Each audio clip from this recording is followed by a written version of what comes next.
en el sector empresarial, y hoy nos va a compartir todo ese conocimiento que tiene. Entonces, agradecerles a las personas que se conectan a esta hora, motivarlos e invitarlos para que conozcan más de la Fundación Cerca de Ti a través de nuestras redes sociales, no solo a través de Facebook, sino también a través de Instagram. Visiten nuestra página web www.fundacioncercadeti.org para que allí, durante esta pandemia y durante este aislamiento preventivo, pues también conozcamos sobre formación nutricional. Tenemos un blog habilitado para las familias, para los niños, para los jóvenes, para que aprendan tipsitos nutricionales que son tan importantes hoy en día. Y por supuesto también motivarlos para que hagan parte del programa Alimentos para Todos, con el cual buscamos que las familias accedan a los alimentos a un menor costo y con mayores facilidades incluso de pago a través de la red de servicios Gana, o ubicados en cuáles municipios. Estamos actualmente en los 10 municipios del Valle de Aburrá y en algunos municipios del oriente y del suroeste antioqueño, como del occidente antioqueño. Entonces los invito para que conozcan más acerca de nuestro programa Alimentos para Todos. Síganos a través de nuestras redes sociales, nos encuentran como Fundación Cerca de Ti en Instagram e igual a través de acá, de esta red social de Facebook. Sandra, a usted muchísimas gracias, la verdad, súper agradecidos con este acompañamiento. A Gabriel también la mayor y cordial bienvenida a este espacio, y los dejo para que comencemos de una vez y hagamos de estos 50 minutos la mejor información y el mejor conocimiento para todos nuestros seguidores en la tarde de hoy. Un abrazo muy especial para todos y bueno, un saludo muy especial para todo el equipo de trabajo de la Fundación Cerca de Ti, no sin antes recordarle a las personas que pueden volver a repetir este Facebook Live a través de la página web de la Fundación Cerca de Ti y a través de la página de la Universidad Réditos, que está en la página web del Grupo Réditos. Esta última es para los colaboradores que pertenecemos al Grupo Réditos, Estrategia de Responsabilidad Social, que somos nosotros la Fundación Cerca de Ti, de este importante grupo empresarial. Un abrazo muy especial y una feliz tarde para ustedes. Muchas gracias, Andrés. Y muchas gracias a todas las familias que nos dejan hoy entrar a su casa. Estamos Gabriel Vázquez y yo. Gabriel, como dijo Andrés, es un sociólogo, tiene un amplio conocimiento en acompañamiento empresarial, en gestión humana, pero lo más importante es que Gabriel es un consultor personal en todos los temas emocionales, es un gran estudioso de psicología y de cómo hoy las relaciones humanas nos exigen y han puesto el tema emocional en un punto en que merece más reflexión. Yo quiero empezar hablando con Gabriel de que hoy hay muchas quejas de que esta pandemia nos ha quitado muchas cosas.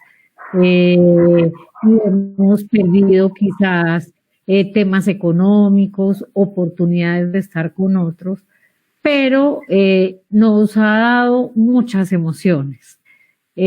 Nos ha puesto, como dicen las mamás, como merengue, porque tenemos todas las emociones a flor de piel. ¿Tú crees qué oportunidad nos da hoy tener como en primer plano y en vitrina todas esas emociones que nos ha sacado la pandemia? Uh-huh. Bueno, un saludo, Sandra, pues inicialmente a ti, a la Fundación, Andrés Felipe y a todas las familias que en este momento nos están viendo. Creo que es un enorme placer poder estar aquí y gracias por invitarme. A mí me gustaría, Sandra, responder tu pregunta inicialmente diciendo que es imposible no emocionarse. Es imposible vivirse la vida sin una emoción. Es imposible siquiera dormir sin una emoción. Las emociones nos acompañan permanentemente y pareciera ser que logramos identificar más esas emociones que van como en niveles extremos. Es decir, logramos identificar mucho como la ira o la alegría, el entusiasmo, pero cuando estoy como en un estado muy neutral, pareciera ser que yo creo como que no tengo emociones. Pero ahí también hay emociones. Puede haber la calma, puede haber la serenidad, puede haber paz y ahí también hay una emoción. Entonces, yéndome puntualmente a tu pregunta, pareciera ser que hoy se notan más, que son más visibles, que hoy las vemos mejor que antes.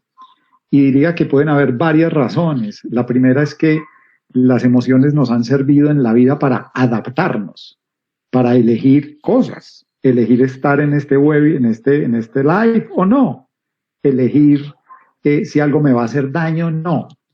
Y tal vez la emoción más adaptativa que tenemos se llama miedo, porque ante el miedo buscamos sobrevivir para no morir. Y ahorita acaba de llegarnos algo que pareciera ser, no sabemos qué es, no logramos ver que viene un virus que es tangible, que es concreto, que lo puedo tocar, se vuelve como una amenaza y ese miedo se me va transformando en ansiedad. Entonces como que no logro determinar cuál es. Entonces hoy es mucho más notorio en nosotros esa emoción del miedo expresada en ansiedad permanente y pareciera ser que ha aflorado otras, porque vemos, aquí estamos hablando de una, pero a los seres humanos nos aparecen las emociones como en racimo, como en un gajo de uvas que nos van llegando juntas. Entonces hemos experimentado ratos de mucho miedo, otros de alegría, y estoy como en un carrusel donde me cuesta poder saber en qué emoción estoy. Entonces, esta pandemia ha disparado mucho en nosotros el miedo, la incertidumbre. Con algunos líderes de algunas empresas les preguntábamos qué emoción era la más frecuente, y con familias también, y ellos nos hablaban de la incertidumbre.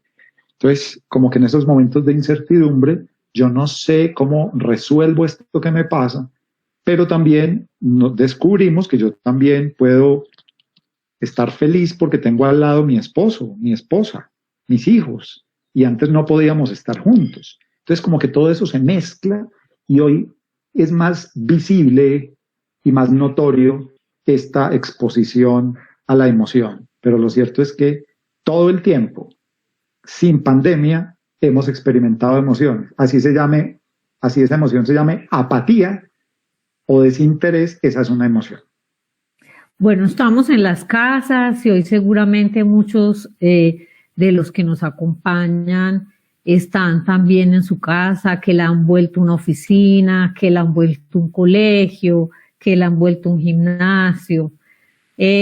Todos o la mayoría de los humanos de cualquier cultura decimos que lo más importante es la familia y que por la familia lo damos todo y que amamos profundamente la familia.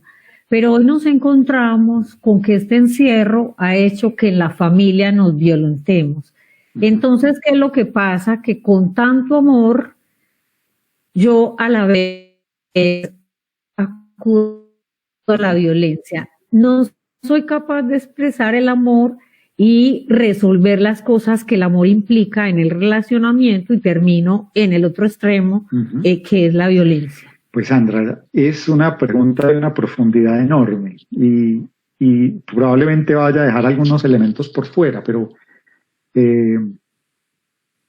contémoslo así más bien, y es que en la dimensión individual, viendo el ser humano, ese papá o esa mamá o ese individuo, está viviendo un contexto que nunca antes había experimentado.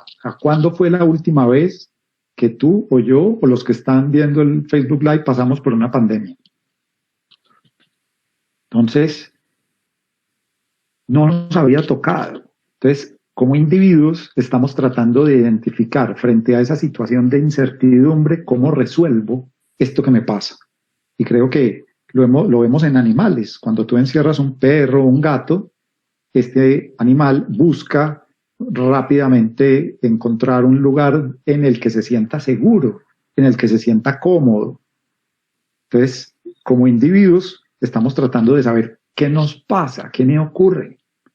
Ahora, en el contexto social, pareciera ser que tengo un rol de papá, que tengo un rol de mamá, y que en ese rol, históricamente yo he venido construyendo de cara a mi familia qué significa ser para mi papá, cómo me ve mi papá, cómo me ve mi mamá o cómo me ve mi esposa.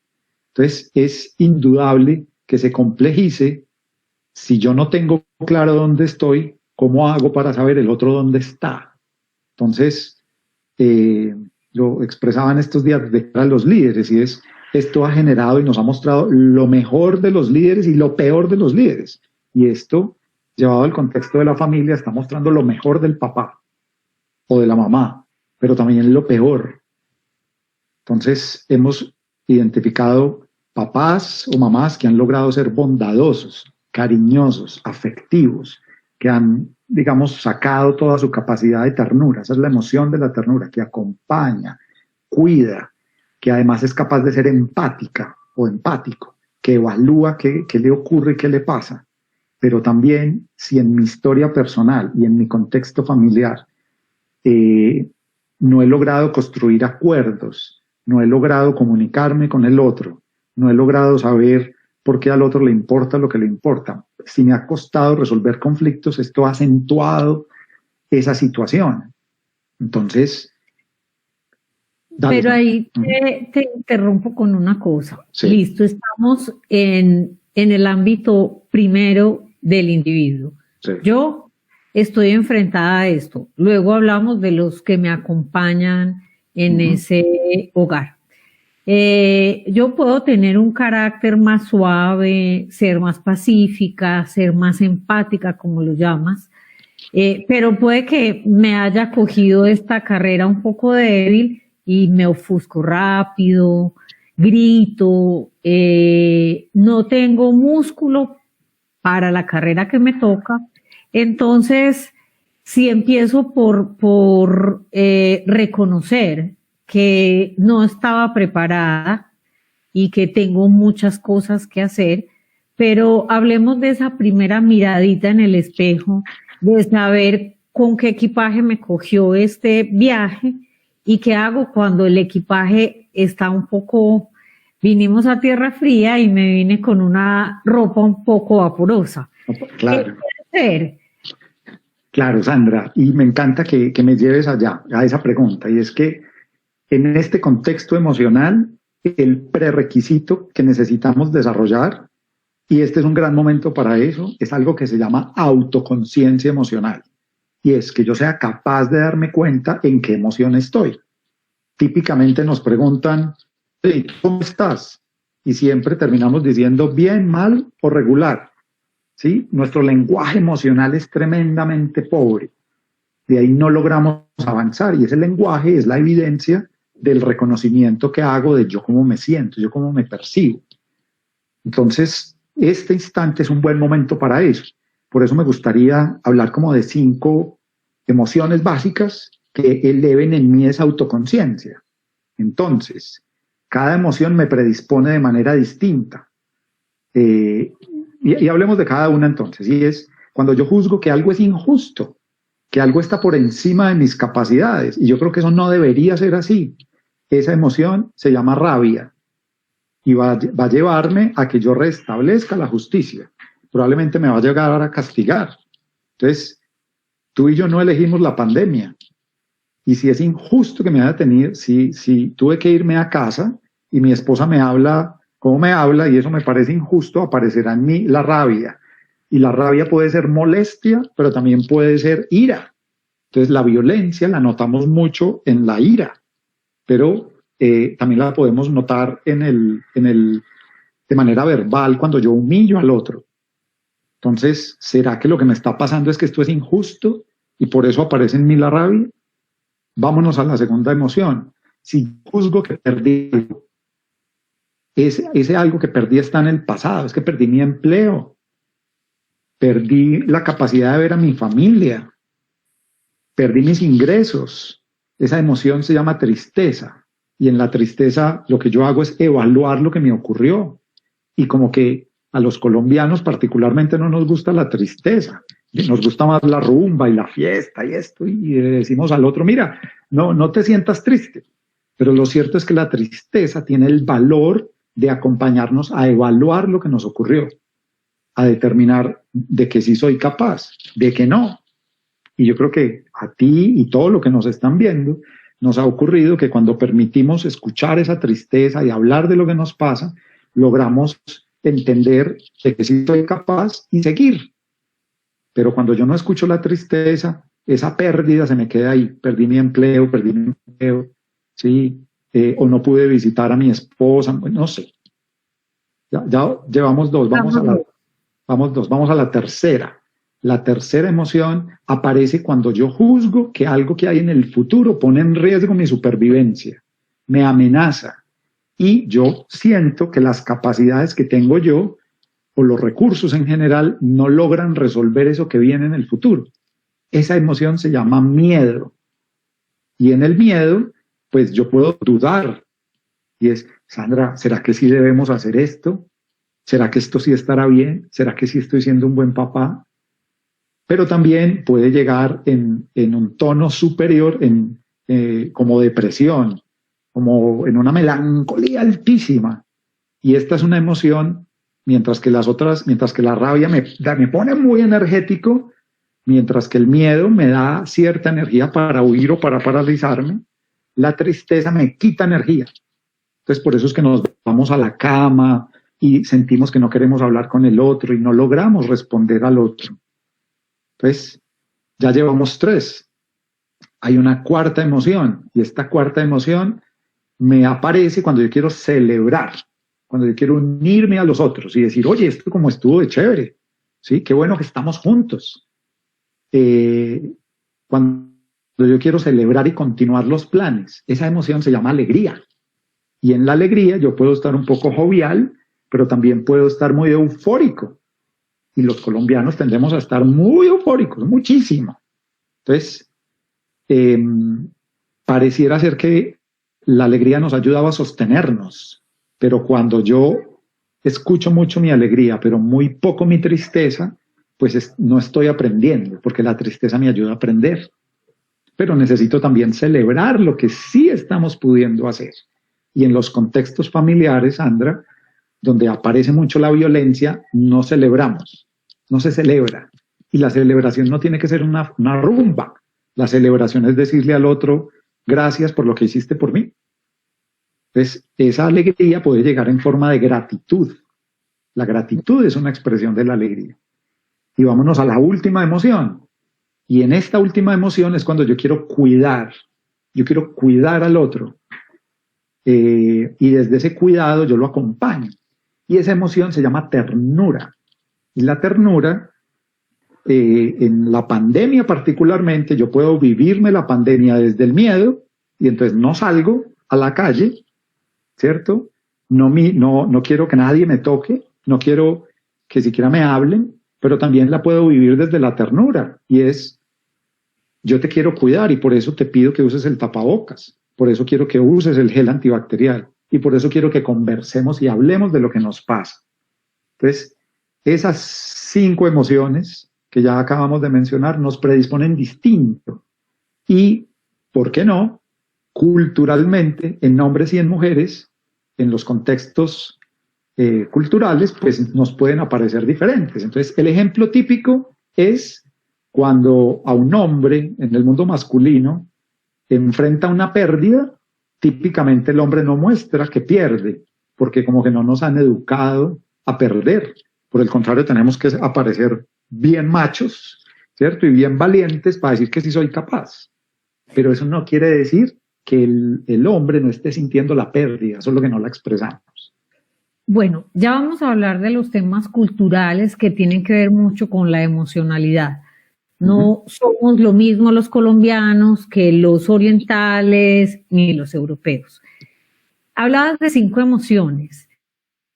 Esas emociones son diversas. La posibilidad de vernos en el espejo y vernos un poco como el cuadro que tienes atrás, que tiene muchos colores y muchos personajes, que no somos uno, sino que somos diversos y que no hay unas emociones mejores que otras, que la tristeza no es una emoción negativa, es una emoción humana, que hay que vivirla, que hay que observarla y que de pronto estando en la casa juntos puede ser un momento para hablar de lo que somos en la diversidad, escribir un poco sobre eso, leer y vernos en esa gama grande de que un día puedo estar de una manera y mañana puedo estar de otra. O sea, que no nacimos siendo una sola persona, sino que nos vamos modificando y que este tiempo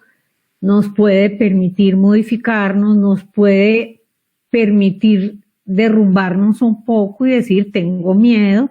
Incluso, como decías ahora, los hombres y el papá también pueden manifestarle a un hijo tener miedo, porque hablemos un poco de cómo aprendemos en familia de lo emocional. Cuando decías que a los colombianos nos gusta estar felices y de pronto no nos gusta perder, no nos gusta estar tristes, ¿cómo un papá le ayuda, o un adulto, puede no ser el papá, le ayuda a los más pequeños a entender que es válido tener miedo, es válido estar triste? ¿Cómo se pone en escena la emoción para educar? Claro. Y Sandra, y te agradezco que lo pongas sobre la mesa. Y creo que volvemos nuevamente al contexto de la autoconciencia emocional. Y es, ¿qué me pasa? Entonces, el prerequisito es que yo pueda darme cuenta en qué emoción estoy, qué emoción siento. Y si yo no sé nombrar esa emoción, difícilmente yo voy a poder decir que estoy en ella. Yo no, difícilmente voy a nombrar aquello que no reconozco. ¿Sí? Entonces, por esa razón, la primera parte de la respuesta es que yo necesito identificar en qué emoción estoy. Y como tú lo dijiste ahorita, no hay emociones ni buenas ni malas. Todas tienen una función adaptativa. Solo que en nuestra cultura, nuevamente, nos dijeron que estaba mal sentir tristeza o estaba mal sentir rabia y que por esa razón no deberíamos hacerlo. Entonces, y también porque ni tú ni yo, ni nadie de quienes nos están viendo, ha ido a la universidad o al SENA a estudiar experticia en alegría o en tristeza. No, nació con nosotros, vino con nosotros.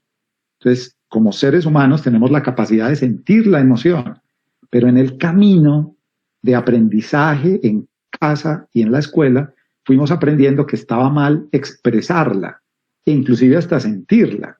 Entonces, por esa razón, yéndome al grano de tu respuesta, es yo como papá o como adulto, soy yo quien es el principal educador de la emoción de mi hijo, ¿cierto? Si yo a mi hijo le digo, no deberías estar triste, ya le estoy diciendo a mi hijo que él no puede aprender acerca del fracaso o acerca de sus pérdidas.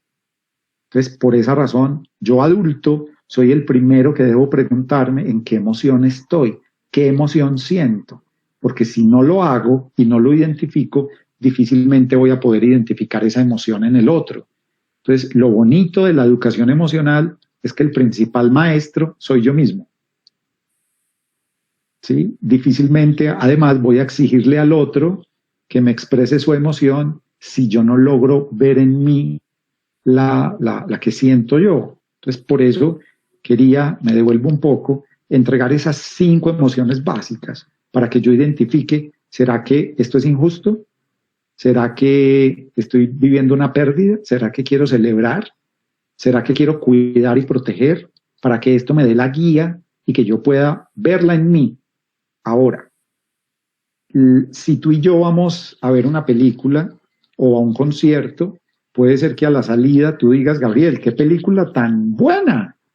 Y yo te diga, Sandra, pero ¿por qué me trajiste a ver esta película? Ahora, no quiere decir que tú estés equivocada y yo sea el correcto. No, la emoción te pertenece a ti y me pertenece a mí, porque la siento yo. Entonces, pero ahí te pido que paremos en una cosa. Primero, para cerrar con una pregunta que nos hacen, ¿por qué en este tiempo se cree que todas las emociones son negativas? Pues ya hablamos un poco de eso. No son negativas. La incertidumbre, sentir miedo, sentir rabia es parte de ser humano. Bueno, correcto. Pero hay unas emociones que nos pueden llevar de una manera desbocada a decir lo que no es, a generar un conflicto familiar difícil de parar. Entonces, cuando yo soy como que la rabia me habita, necesitaría alguna otra emoción, o qué necesitaría para parar y que la rabia no me gobierne. cómo convivo y entiendo mis emociones sin estar gobernado ni explotado por las mismas emociones. Ahora hablábamos que los colombianos pues queremos estar felices, entonces que tampoco ahí jugando un poco con los esquemas de las emociones mejores y peores, que la felicidad no me gobierne y no me ahorque también, porque siempre tengo que estar contenta. Entonces, ¿cómo vivir esa escala, como esa matiz del arco iris y comprender que yo soy todos esos colores y que debo vivir eso, compartirlo con nosotros sin hacernos daño y llegar a la violencia, que es lo que hoy estamos viviendo un poco? Claro que sí, Sandra. Pues mira, en primer lugar, hemos creído que aprender de las emociones es leerme un libro. Así como cuando hacía cálculos matemáticos, si yo hacía 20 ejercicios de matemáticas, entonces ya sabía matemáticas. Y sería decir, si me leí 2 libros de alegría, entonces ya soy más alegre. Y eso no pasa así. Las emociones es como meterse a una piscina. Yo necesito sentirlas, experienciarlas para poder darme cuenta de ellas. Entonces, yo necesito entender que todas las emociones, todas las tengo disponibles, todas. Pero que en algún momento fui aprendiendo que unas eran mejores que otras. Ahora, frente al tema de violencia familiar o de agresión, la emoción que va a aparecer es la sombra de la rabia, y es yo agredo, rompo, daño. Y en la naturaleza de la rabia, esta emoción respira como un serrucho. Mis manos se ponen muy tensas, mis pies también, y yo me voy adelante queriéndote atacar. Este gesto que estoy haciendo acá va apareciendo de a poco. Yo voy tensando mis músculos, ¿sí? Entonces, yo puedo trabajar en mí e identificar cuando estoy sintiendo que algo es injusto, qué le está pasando a mis músculos, ¿sí? ¿Qué tan tenso me estoy poniendo? 1, 2, que yo evalúe cuáles son esos juicios que tengo yo acerca de esa injusticia. Es decir, a ti te parece injusto y a mí no. Qué casual. Entonces no es que el otro sea un X o Y, no, es que yo estoy juzgando que es injusto. Entonces, ¿por qué será que a todos no les da rabia lo mismo, no? Qué casual. Ahora, lo que nos han dicho psicólogos, lo que nos han dicho médicos inclusive, es que la gestión de la rabia se hace a través de la respiración. Y la rabia particularmente, para gestionarla mejor, es bajar la respiración, el ritmo respiratorio. Entonces, si a mí en casa lo que me está ocurriendo es que como que me vuelvo rabioso muy rápido, lo que yo puedo hacer es hacer ejercicios de lo que ahorita se llama mindfulness, ¿cierto? De manera que mi patrón respiratorio baje. ¿Qué le ocurre al cerebro cuando eso pasa? Y es que cuando yo tengo rabia, mi cerebro entra en modo supervivencia. Yo necesito defenderme, porque sobrevives tú o sobrevivo yo. Y mi cerebro racional se cierra. Y cuando yo tengo rabia, yo no pienso. ¿Sí? Como que luego decimos, ¿yo por qué le dije eso a Sandra? Y me arrepiento. Y claro, el cerebro biológicamente nos preparó para eso. Por esa razón, el ejercicio respiratorio, entrenamiento en ese ejercicio respiratorio hará que mi cerebro no se cierre tan rápido y yo pueda regular mejor esa emoción de rabia que me va a llevar al impulso de atacarte. Por eso, esto es entrenamiento. O sea, yo no le digo al otro, pero es que sé más buena gente, ¿cierto? O sé más simpático. No, yo necesito entrenarlo, porque si no lo entreno, eso no viene de un lugar cualquiera.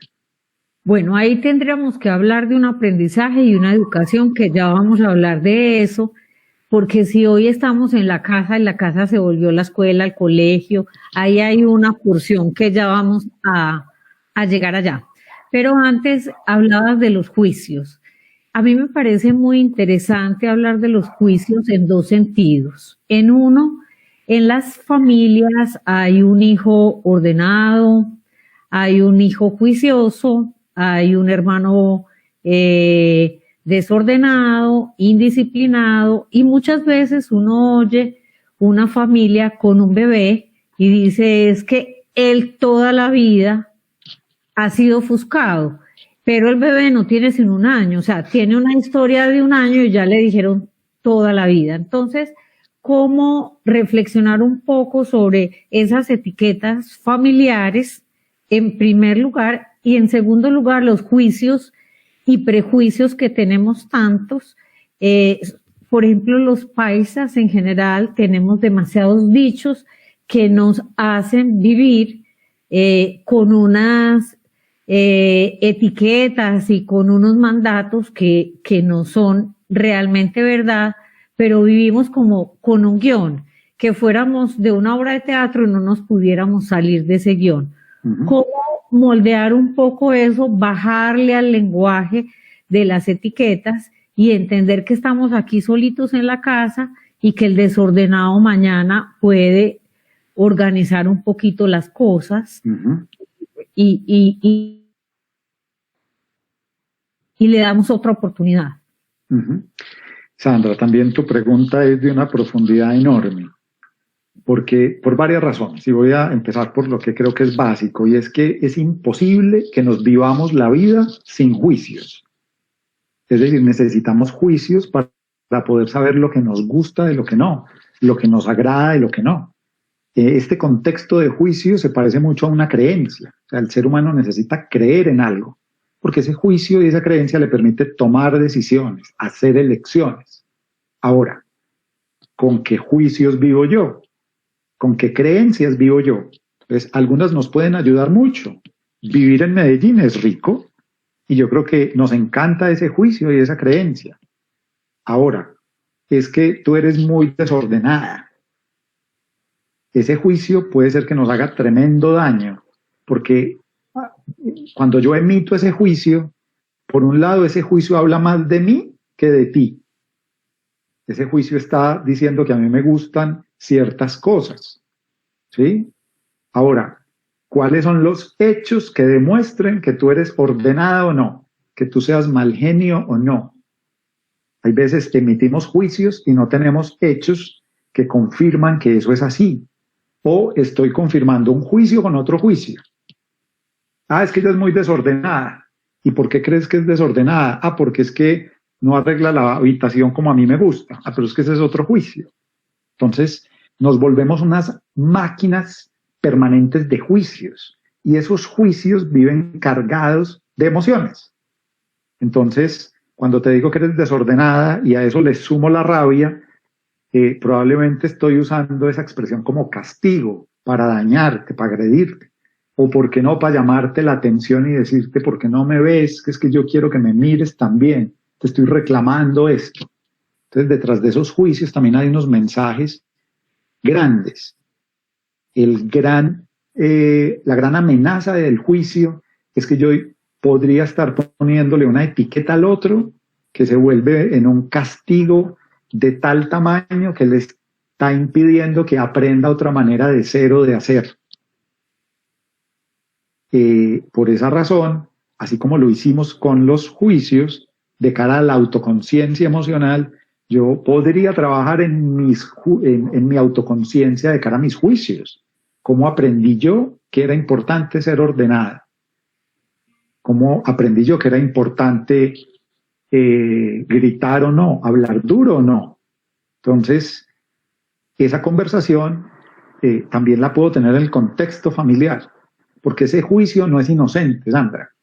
Ese juicio viene de algún lugar, de papá, de mamá, de abuelos, de mi pueblo.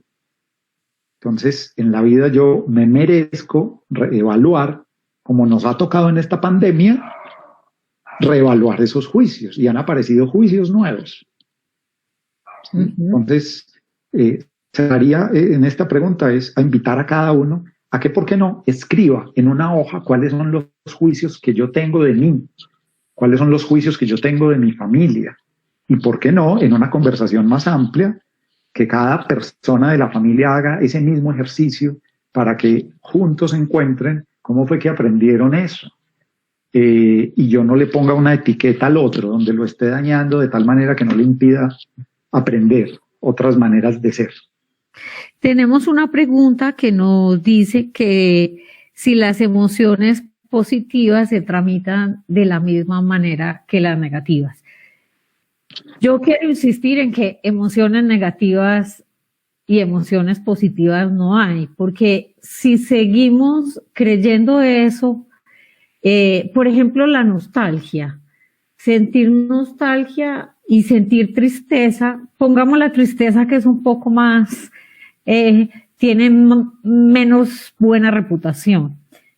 Si se muere mi mamá, es normal que yo esté triste y debo vivir esa tristeza. No tiene nada de raro que yo me exprese en la tristeza como me expreso en la alegría. De pronto, y hoy hay, las redes sociales nos ponen un marco muy exigente de mostrarnos viviendo bien y felices. Nos quitaron hoy el marco de los paseos porque no podemos pasear. Y la gente insiste en entonces traer las fotos del recuerdo. Pues también podemos estar en la casa, también podemos estar en pijama, también en algunos momentos estamos despelucados. Pues no siempre tenemos que estar puestos. Entonces yo creo que lo que hay que aprender y aceptar un poco, y en este momento, es que somos muchos seres humanos en esas emociones. Y lo otro es, con lo que decías de las etiquetas, me parece importante darnos la oportunidad de poder cambiar. Uno tiene unas esencias, pero Sandra de hoy no es la misma Sandra adolescente ni la misma Sandra niña. Entonces, si nos permitimos vivir en ese cambio, irnos adaptando, experimentar otras cosas, pues la vida va a ser más rica. No es que un día soy una y otro día soy otra, pero sí puedo ir moldeando cosas y además preguntándome si lo que yo doy como un hecho rotundo puede en otro momento no ser. La duda también nos ayuda a crecer ese cerebro y a tener más conocimiento, porque también por ser de una cultura occidental, nosotros tenemos muchas cosas dadas por sentadas y muchas razones. Vivimos en el mundo de la razón. Entonces yo busco convencerte a vos y vos buscas convencerme a mí. En ese momento, ¿qué pasa? Vos tenés más razones para seguir creyendo lo tuyo y yo más en las mías. Así es. Así que no hay. Pero y Sandra, perdóname, quiero también aprovechar esa oportunidad, y nos han dicho que son positivas y negativas, pero más que eso, las emociones son adaptativas. Entonces, el niño, el bebé que hasta ahora nace, ya tiene preinstaladas todas las emociones, en general las básicas. Pasará por una vida larga en la que va a aprender a expresarlas.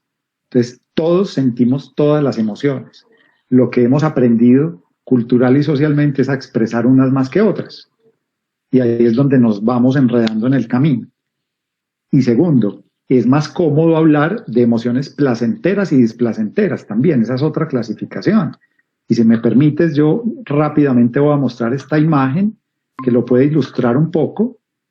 Y es que las emociones pueden ser muy placenteras o muy displacenteras.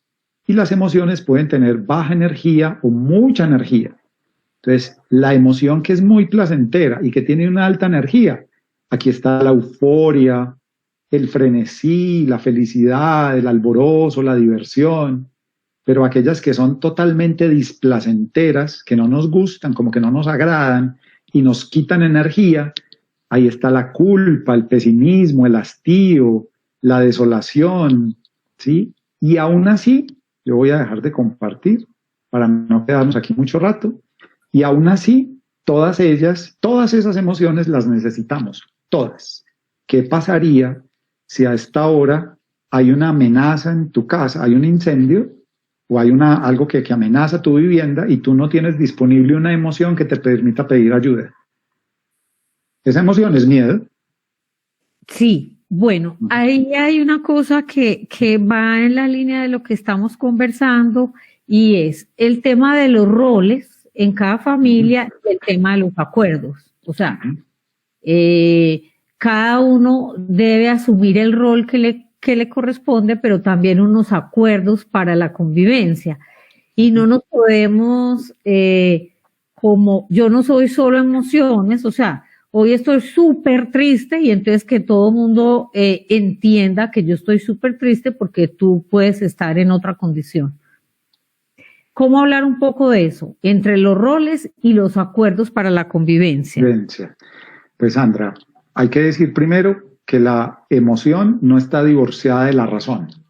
Las emociones nos ayudan a identificar lo que nos agrada y nos permite buscar metas. Y esas metas tienen que ver, como tú lo estás diciendo, con acuerdos de convivencia.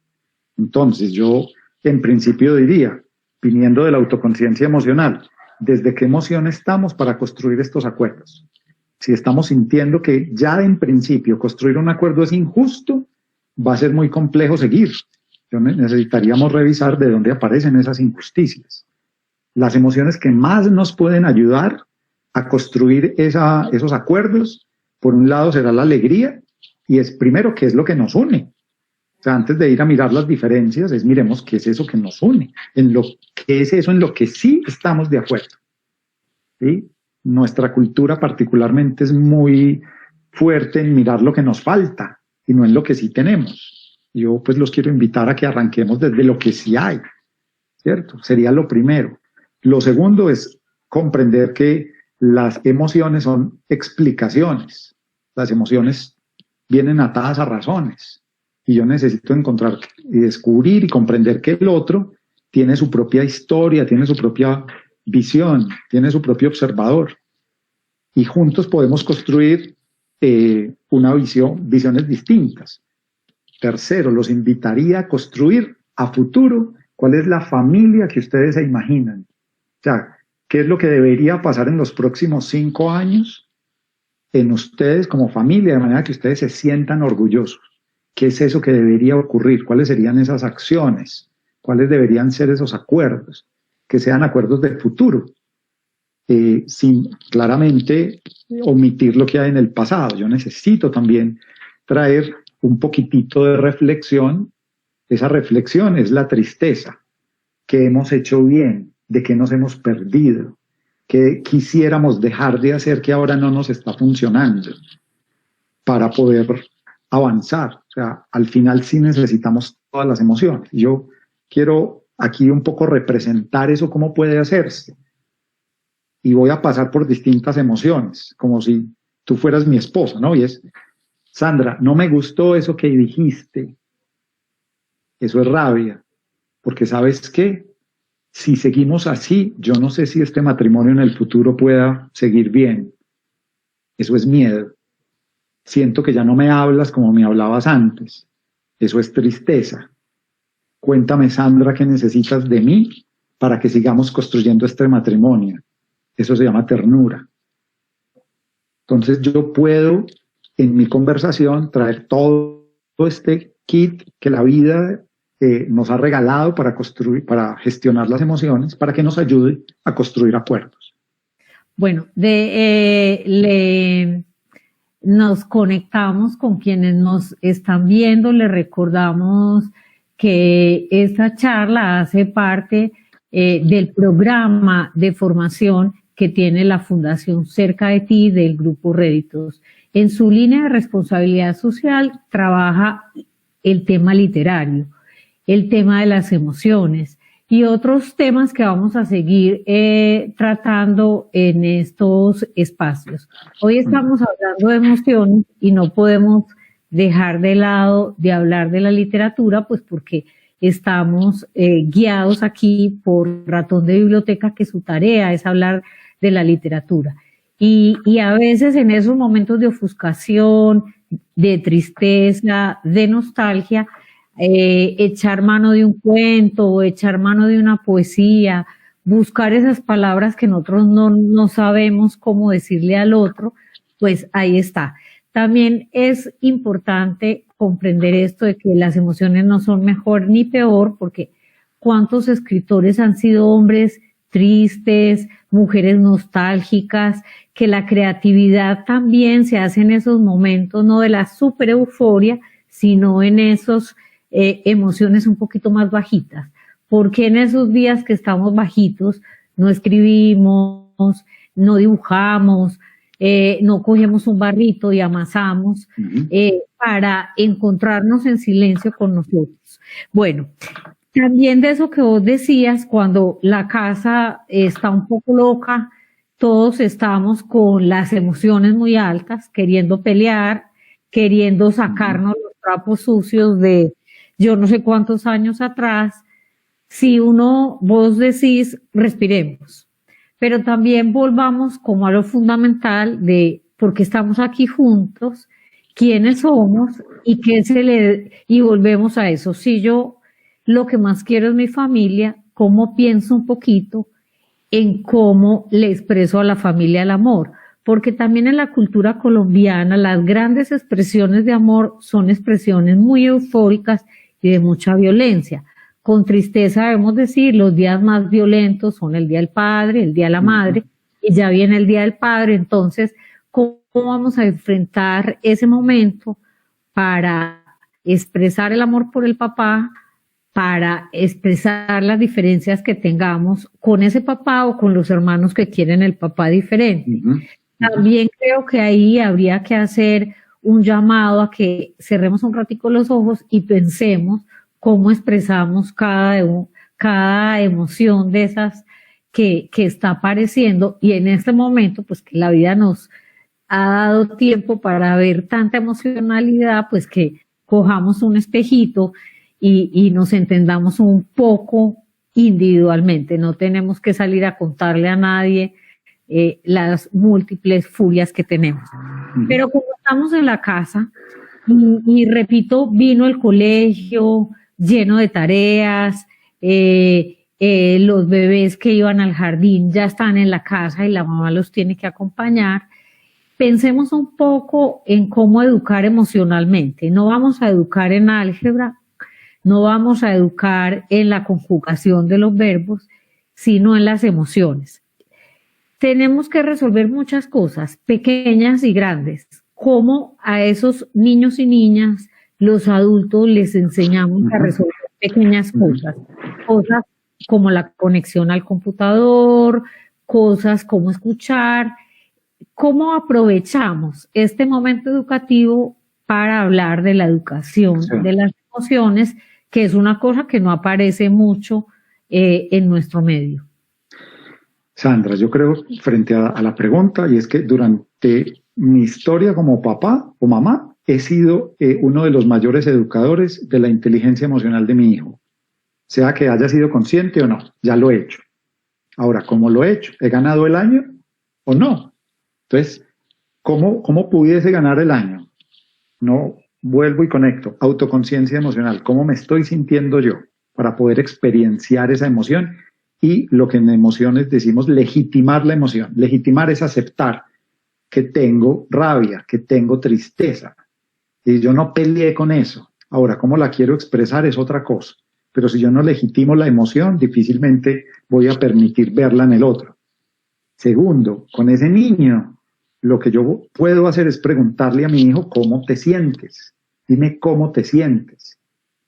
Yo no debería censurar la respuesta de él. Yo no debería decirle, pero Carlitos, Miguelito, tú no deberías estar triste. Es que hemos hecho cosas porque si yo censuro esa emoción, mi hijo aprenderá que me va a dar las respuestas que yo quiero escuchar. Y yo creo que eso no queremos que pase. Entonces, esa sería la segunda respuesta, que mi hijo me cuente qué es eso que siente y qué es lo que lo ha llevado a sentir esa emoción, qué es lo que ha detonado en él esa emoción. ¿Sí? Porque si la está sintiendo es porque es legítima. 3, quiero preguntarle, ¿esa emoción que estás sintiendo te sirve para resolver eso que te está pasando?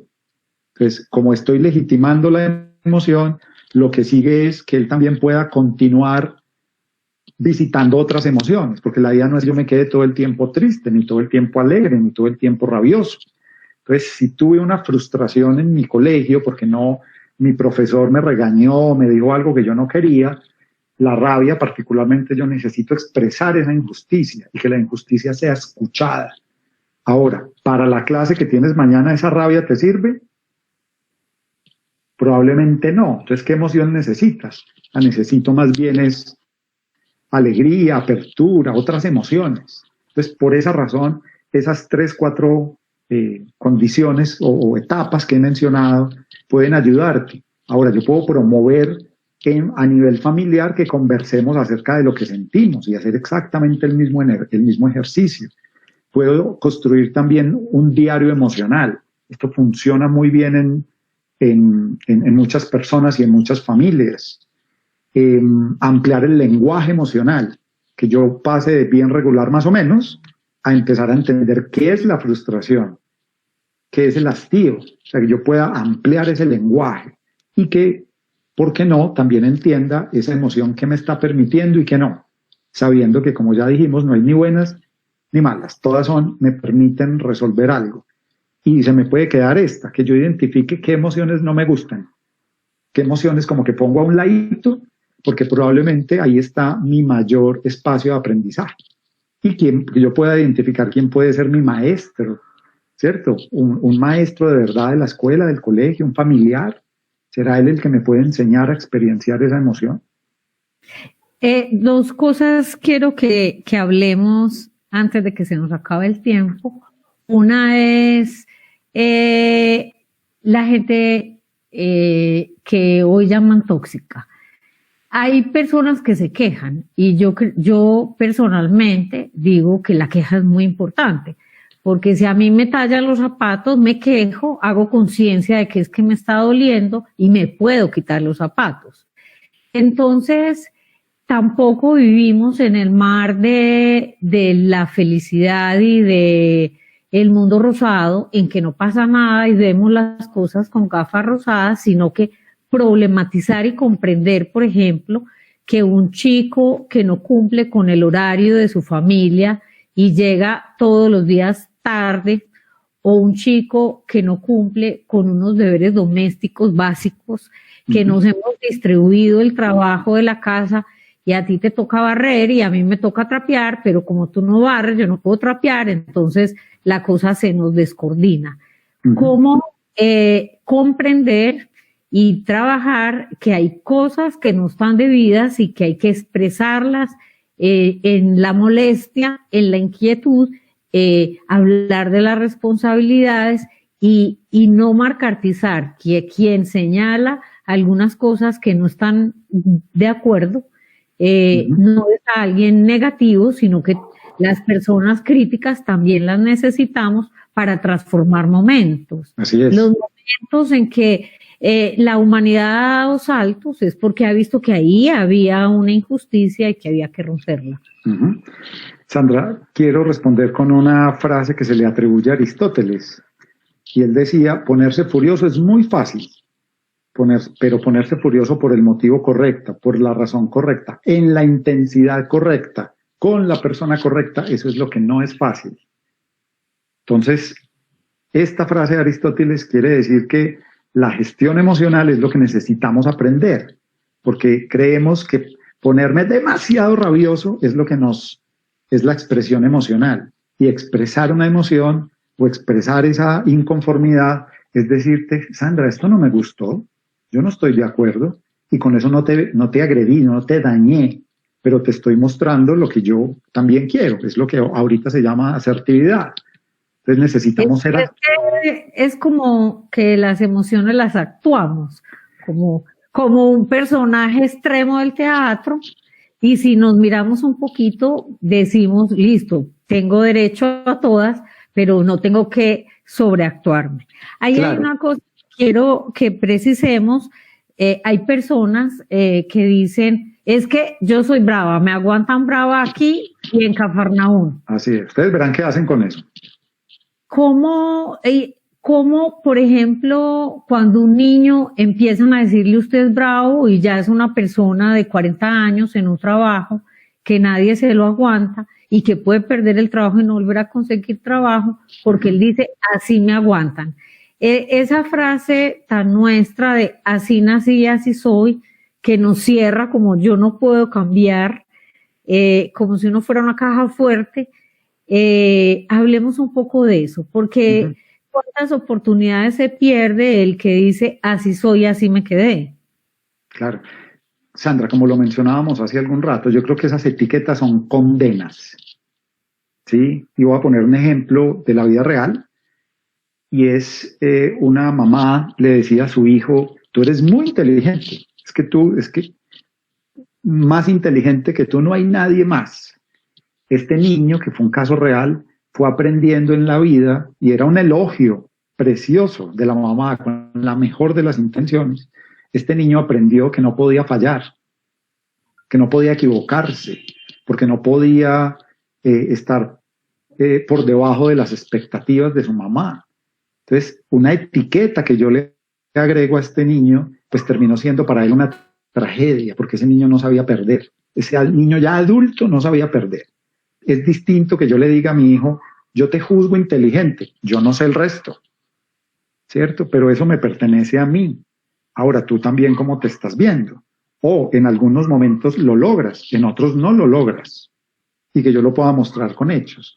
Pero quisiera hacerle énfasis es a papá y a mamá que tienen niños pequeños o adolescentes, que tengan muchísimo cuidado con esas etiquetas, porque esas etiquetas pueden estar entregándole una condena donde difícilmente esta persona se va a mover. No quiere decir que no lo elogie, pero que yo como papá me haga cargo de lo que yo pienso. Yo, papá, creo que tú eres inteligente. Ahora, no sé el resto, o en qué momento sí lo haces y en qué momento no lo haces. Yo creo que de todas maneras este es un tema bastante amplio, un tema que en esta época nos estamos dando la oportunidad de hablar de él, de preguntarnos desde muchos puntos del conocimiento humano. Hay investigaciones físicas, cognitivas, desde la psicología, desde la antropología, de cómo vivimos las emociones. Y hoy, pues que las tenemos tan a flor de piel, creo que es una oportunidad para reflexionar, para conocer. Antes de cerrar, me gustaría que nos recomendaras a los que nos están viendo, si podemos ver una película para hablar en la casa de las emociones, si podemos leer un libro. Perfecto. Sí, Sandra, yo pues recomendaría 3. El primero de Víctor Frank, El hombre en búsqueda de sentido. Yo creo que los seres humanos necesitamos encontrarle un sentido a la vida. Esta pandemia es una gran oportunidad de convertir lo que puede ser un sufrimiento en un gran aprendizaje. Y leer a Víctor Frank, pues tal vez no te va a llevar necesariamente a emoción, pero sí te va a poner la base para que construyas desde qué emoción te estás viviendo la vida, desde el resentimiento, la rabia, la frustración o desde dónde. 2, el libro de educación emocional de Claude Steiner tiene una propuesta de cómo damos caricias, y tú ahorita indirectamente nos estabas hablando de esas caricias, y una caricia es decirte, Sandra, como lo hiciste de bien. Sí, me encantó esto que estamos haciendo juntos, o que yo mismo pueda decir, yo lo hice bien, y si alguien me dice algo, la caricia puede ser física o puede ser verbal, que yo acepte esa caricia. Nuestra cultura no es buena recibiendo caricias. Terminamos diciendo, no, pero no, yo hice ahí como algo a ver si me salía bien, como que lo entregué a la suerte. Yo necesito aceptar también esas caricias. Y también rechazar las caricias que creo que no me gustan. Entonces, Claude Steiner, en este texto que me parece precioso, pueden encontrar ahí información muy valiosa. Rafael Vizquerra, en el libro de Psicopedagogía de las Emociones, es un maestro de las emociones, él es español, viene trabajando hace muchos años las emociones desde la perspectiva de educación. Actualmente lidera la Red Internacional de Educación Emocional y Bienestar. La pueden visitar ahí, la RIEB, la pueden encontrar en internet. Y por último, la película de Intensamente, que es una radiografía, una manera de expresar y de ver que las emociones no son ni buenas ni malas, que nos hablan todo el tiempo, que me predisponen a actuar y que las necesito todas. la película de Disney, pues se está pasando mucho en los canales de Disney de las señales satelitales, y también creo que se puede conseguir en plataformas como Netflix, o creo en Netflix o Amazon, creo que se encuentra. Totalmente recomendada esta película. Y por último, Sandra, todos los libros, todos los de literatura, todos tienen detrás emoción. Es más, quien escribió el libro lo escribió desde una emoción, y quien lo lee desde una emoción o emociones. Claro, para nosotros es fundamental recomendar la literatura, porque la literatura nos da palabras, nos muestra cómo viven otros, eso que nosotros vivimos, eso que nosotros estamos creyendo. Gabriel, te agradezco mucho. Este es un espacio que podría seguir mucho más rato. Agradecemos a toda la gente que estuvo con nosotros, a la Fundación Cerca de Ti por brindarnos esta oportunidad, por su interés genuino en trabajar en las emociones, en acompañar las familias que hoy están en las casas, que quieren mejorar su interacción, su expresividad, su convivencia, que no es otra cosa lo que estamos buscando aquí. Gracias a todos por este espacio. Si alguien quiere hacernos alguna recomendación, una pregunta adicional, pues puede en este enlace comunicarse con nosotros. Muy buenas tardes y gracias por estar aquí. Gabriel, gracias. Sandra, muchas gracias. A la Fundación Cerca de Ti también muchísimas gracias por el espacio, y que cerraría con que le abran el espacio a la ternura. Necesitamos conversaciones de ternura a nivel personal, familiar y organizacional para que podamos transitar esto que nos pasa de manera diferente. Buena tarde. Buena tarde.